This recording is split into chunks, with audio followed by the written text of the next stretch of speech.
آج جو میں آپ سے بات کرنے آئی ہوں وہ آج کل کے حالات جو ہو رہے ہیں اس کے سلسلے میں آپ کو ایک آڈیو کلپ سنانا چاہ رہی ہوں جو ایک ہمارے بہت اچھے اسکالر ہیں مولانا صاحب ہیں.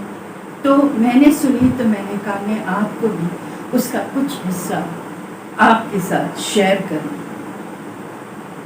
اس کو شیئر کرنے سے پہلے میں آپ سے کچھ خود سے بھی بات کرنا چاہوں گی کہ اللہ رب العزت کا دنیا میں ایک قانون کے انسانوں کی مختلف وجوہات کی بنا پر مختلف قسم کے حالات کو بھیجتے ہیں. قرآن کریم میں ارشاد فرمایا ہے جس کا ترجمہ کچھ یوں ہے: ان ایام کو، ان دنوں کو ہم لوگوں کے درمیان عدل بدل کرتے رہتے ہیں، تبدیل کرتے رہتے ہیں. کبھی اچھائی کے دن آئیں گے، کبھی برائی کے دن آئیں گے، کبھی خیر کے دن ہوں گے اور کبھی شر کے دن ہوں گے. یہ سارے کے سارے حالات جو ہے نا، سارے کے سارے اللہ رب العزت جانب سے انسان کے اوپر آتے ہیں. آج ہم جس دور سے گزر رہے ہیں اس کے بارے میں ایک بات بہت سالڈ ہے، کہتی پکی ہے، اور وہ یہ ہے کہ ہم اپنی بے علمی اور بے عملی کے ساتھ آج اس دور کے اندر زندہ ہیں جس دور میں پیدا ہونے سے ہمارے علم والے، عمل والے اللہ کی پناہ مانگا کرتے تھے. ہمارے وہ اکابر جو علم والے بھی تھے، عمل والے بھی تھے، ان دونوں چیزوں کے ساتھ وہ اس دور کے اندر زندہ رہنے سے اللہ کی پناہ مانگتے. ہم اور آپ اس دور کے اندر عملی اور بے عملی کی زندگی گزارے. رسول پاک صلی اللہ علیہ وسلم نے قرب قیامت کی بہت سی نشانیاں بنی، احادیث مبارکہ میں ذکر تو کی ہیں. بعض نشانیاں وہ ہیں کہ جو نبی علیہ السلام کے زمانے سے ان سے قریب تھی. بعض نشانیاں وہ ہیں جو دجال کے جو آنے کے بعد کی ہیں، وہ بالکل قیامت کے ملی ہیں. اور بعض نشانیاں وہ بیان کی گئی ہیں جو دجال کے ظہور سے پہلے کی نشانیاں ہیں. ان دنوں کو کہا جاتا احادیث روشنی میں ایام الفتن، یعنی فتنوں کے دن. رسول پاک نے فرمایا کہ قرب قیامت کے فتنے ایک تیزی کے ساتھ آئیں گے انسانوں کے اوپر کہ جیسے کہ تسبیح نہیں ٹوٹ جاتی اور تسبیح کے دانے بکھر کے رہ جاتے ہیں، تو امت کے اوپر قیامت کے اوپر فتنے اس تیزی سے آنے شروع ہو جائیں. فتنوں کا دور، ایام الفتن جس کو فتنوں کا دور کہا گیا ہے، وہ جس کی ابتدا ہو چکی ہے، وہ ہمیں نظر بھی آ رہا. اس میں تقریباً سارے، جسے کہنا چاہیے ہر قسم کے، چاہے کسی بھی فرقے کے لوگ عالم ہوں، وہ اس چیز کو مانتے ہیں. جیسے کہ کرونا وائرس ہی آپ دیکھ لیں کہ پوری دنیا پچھلے 1.5-2 سال سے اس کے اندر ہے. اب اس وبا کا زمینی ہونا یا آسمانی ہوتا ہے یہ اللہ پاک بہتر چاہتا ہے، مگر وبا ہونے کے اندر کسی قسم کا کوئی اختلاف نہیں. وبا ہے اور اللہ رب کی حکم سے، یعنی کہ اس کے حکم سے تو پتہ بھی نہیں سکتا. مگر یہ سوال ذہن میں آتا ہے کہ اللہ کے محبوب صلی اللہ علیہ وسلم نے قرب قیامت کی جہاں چھوٹی چھوٹی نشانیاں بتائی ہیں، ایک ایسی عالمی وبا کی پوری دنیا کے اندر تبدیلی آ جائے گی، اس کے بارے میں احادیث میں ذکر فرمایا. تو بعض حضرات نے، بعض علماء کرام نے کہا ہے، اس پہ کام کیا ہے، اور انہوں نے واقعی اس بات کی ڈھونڈ نکالا کہ احادیث مبارکہ میں اس عالمی وبا کے مطابق اللہ کے محبوب صلی اللہ علیہ وسلم کو پیشن گوئی فرما دی گئی اور اس کے متعلق چند باتیں ارشاد فرما دی. تو یہ تو کچھ نشانیاں ہم نے، نشانیاں تو ڈیٹیلڈ ہم پروگرام اس پہ بھی کریں گے انشاءاللہ، آپ کی خدمت میں لے کے آئیں گے. آپ اور جگہ سنتے بھی ہیں، پڑھتے بھی، مگر آج کا جو ٹاپک ہے وہ میں فوکس کر رہی ہوں ہمارے اسکالر جو ہیں ان کے آڈیو کلپ پہ، اور خاص کر اس بات پہ کہ ہم اپنے آپ کو فتنوں سے اور اس برائیوں سے کس طرح اپنے آپ کو ہم بچا لیں. یہ ایک ایسا فتنہ ہوگا جو اندھا ہوگا اور تاریک ہوگا. اچھا، یہ فتنہ انسان کو عام سے نظر نہیں، اس کو یعنی اچھے اور برے میں نظر نہیں آگے، یعنی کہ یہ ایک فتنہ یہ ہے کہ ہمیں اچھے برے کی تمیز نہیں رہے گا، اور ظاہر ہے ہم پہچان ہی نہیں پائیں گے کہ یہ فتنہ بھی ہے یا یہ برائی بھی ہے. اچھی برائی نہیں سمجھی جائے گی اور اچھے برے کی جیسے کہتے ہیں نا تمیز نہیں رہے گی. جو باتیں برائی ہوتی تھی وہ برائی نہیں سمجھی اور یہ فتنہ ہے.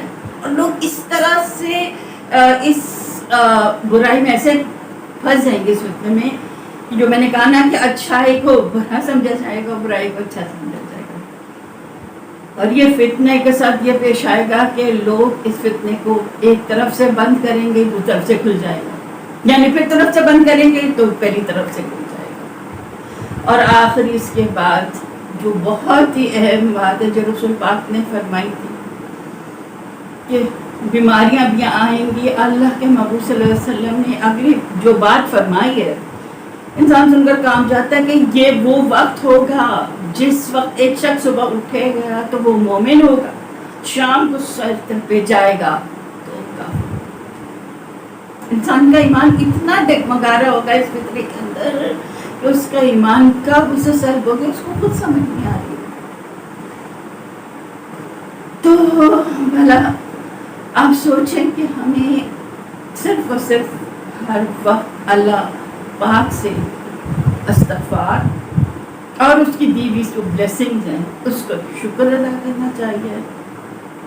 چلیں اب میں اس ویڈیو کو زیادہ نہیں بڑا کرنا چاہتی ہوں, سناتے ہیں آپ کو ویڈیو کا کچھ حصہ جو آپ کو یقیناً آپ کو اپنے ایمان کو تازہ کرنے میں مدد کرے.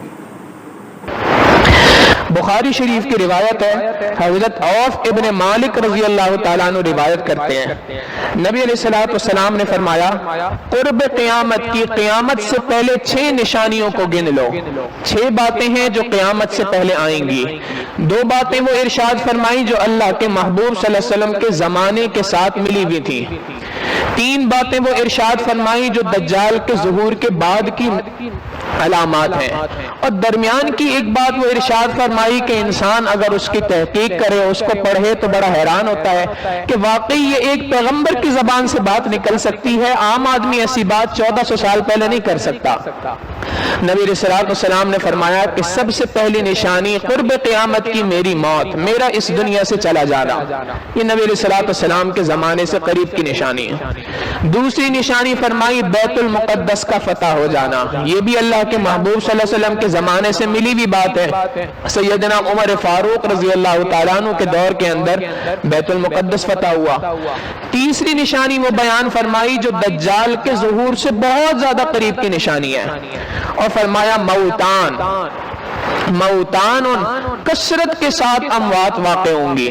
وہ اموات کیسے واقع ہوں گی؟ لسان العرب اس کتاب کا نام ہے. اس کتاب کے اندر اس بارے میں لکھا ہے کہ قواس الغنم ایک بکریوں کے اندر, جانوروں کے اندر پائی جانے والی ایک خاص بیماری کا نام ہے. وہ بیماری کیا ہے؟ وہاں پر وہ لکھتے ہیں داءن, یہ ایک ایسی بیماری ہے یأخذ فی الصدر, جو سینے کے اندر واقع ہوتی ہے. کأنہ یکسر العنق, وہ ایک ایسی بیماری ہے جو سینے کے اندر داخل ہوتی ہے اور اس کے بعد انسان کے سینے کے اندر ایسی چیز کو پھیلا دیتی ہے کہ جس کی وجہ سے سانس لینا مشکل ہو جاتا ہے. کأنہ یکسر العنق, گویا کہ اس کی گردن اب ٹوٹ جائے گی. احادیث مبارکہ میں اتنے واضح الفاظ کے ساتھ اللہ کے محبوب صلی اللہ علیہ وسلم نے اس کو قرب قیامت کی نشانیوں میں سے ایک نشانی بیان فرمایا. اب تو یہ پتہ چلی کہ یہ اموات کی صورت میں, مختلف بیماریوں کی صورت کے اندر ایک وبا کا دنیا کے اندر آنا, یہ نبی علیہ السلام نے اس کو ارشاد فرما دیا قرب قیامت کی نشانی. اور ساتھ ہی یہ بات بھی ارشاد فرما دی کہ اس وقت پر سب سے بڑا مسئلہ یہ ہوگا کہ تمہارے عقیدے کے اوپر ضرب لگے گی, تمہارے ایمان کے اوپر ضرب لگے گی, تمہارے لیے ایمان کا بچانا مشکل ہو جائے گا. ایمان کا ڈگمگانا اتنا زیادہ ہو جائے گا کہ کس بندے کے دل سے, اس کے سینے سے ایمان کس وقت پہ چھین لیا گیا, اس کے بارے میں کوئی بات نہیں کہی جا سکتی. آج ہم اگر اس وبا کے اوپر غور کریں تو 3 مختلف مراحل کے اندر اس وبا کے ذریعے سے انسان کے ایمان کو ڈگمگانے کی باتیں کی جا رہی ہیں. انسان کا ایمان کس طریقے سے ڈگمگاتا ہے اس وبا کے اندر 3 طریقوں سے بات سمجھ میں آتی ہے. پہلی اسٹیج بیان کی، یہ پوری دنیا کے اندر یہ بات پھیلا دی جی وبا پھیل رہی ہے، مساجد کو بند کر دو، مدارس کو بند کر دو، دعوت و تبلیغ کا کام ہے اس کو بند کر دو، خانقاہوں کو بند کر دو. کیوں بند کر دو؟ وبا پھیل رہی ہے. اس وبا کے پھیلنے کے اوپر خوب اس بات کے اوپر زور دیا گیا، خوب کوشش کی گئی کہ کسی طریقے سے مسلمانوں کے ایمان کے بچانے کے جو مراکز ہیں ان مراکز کو کسی طریقے سے بند کر دیا جائے. حرمین کو بند کر دو، طواف کو روک دو. کیوں روک دو؟ اس لیے کہ اس کے ذریعے سے مسلمانوں کے ایمان کو بچانے کی محنت ہوتی ہے، اس محنت کو کسی طریقے سے روک دو. حقیقت یہ ہے کہ جس طریقے سے احتیاطی تدابیر کے ساتھ آج میڈیا ہاؤسز کا کھولنا ضروری ہے، جس طریقے سے احتیاطی تدابیر کے ساتھ بینکس کا کھولنا ضروری ہے، اس سے کہیں گنا زیادہ ضروری ہے کہ احتیاطی تدابیر کے ساتھ مدارس کو بھی کھولا جائے، مساجد کو بھی آباد کیا جائے، دعوت و تبلیغ کے کام کو بھی دوبارہ سے جاری رکھا جائے. ان تمام کاموں کی ضرورت ہے.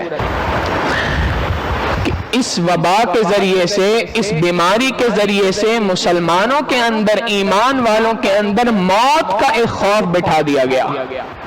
یہ موت کا خوف اتنا پھیل گیا کہ انسان زندہ رہتے ہوئے بھی مردوں والی زندگی گزار رہا ہے. ہر وقت صبح شام جب کسی سے ملو موت کے اس خوف کے اندر مبتلا ہے. سینکڑوں لوگوں کو آپ بھی جانتے ہوں گے، ہم بھی جانتے ہیں کہ جنہوں نے اس وبا کے شروع ہونے سے لے کے اب تک اپنے آپ کو گھروں کے اندر قید کیا ہوا ہے. مسجد کے اندر نہیں جاتے، اچھے بھلے نمازی تھے، 5 وقت کی نماز کے لیے مسجد کے اندر آتے تھے، جمعے کے لیے مسجد کے اندر آتے تھے، اب عید کے لیے مسجد کے اندر آنا مشکل. کیا ہوا جی؟ وبا پھیلی ہوئی ہے، ڈر لگتا ہے کہ کہیں میں اس وبا کی لپیٹ میں نہ آ جاؤں. تو ایک موت کا خوف ہے جو ہر بندے کے اوپر طاری کر دیا گیا. یہ نہیں ہے کہ وہ احتیاطی تدابیر کو اٹھا کر ایک سائڈ پہ کر دیتا ہے، نہیں، وہ احتیاطی تدابیر بھی اختیار کرتا ہے کہ یہ بھی اللہ رب العزت کا حکم ہے، یہ بھی نبی علیہ السلام کے فرامین میں سے ایک فرمان ہے، مگر اس کا یقین اللہ رب العزت کی ذات کے اوپر ہوتا ہے.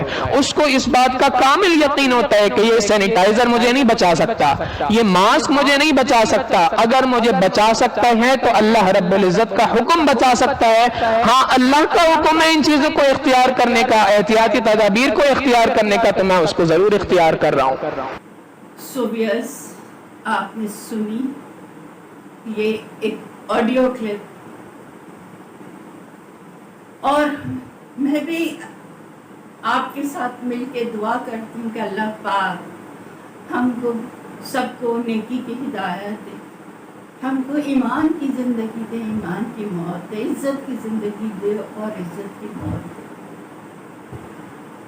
اور یہی رب العزت کہ اگر ہم ہاتھ پکڑے رہیں گے تو وہ ہمارے اوپر ہاتھ رکھے رہے گا، اور اگر ہم ہی اس کو نہیں پکڑیں گے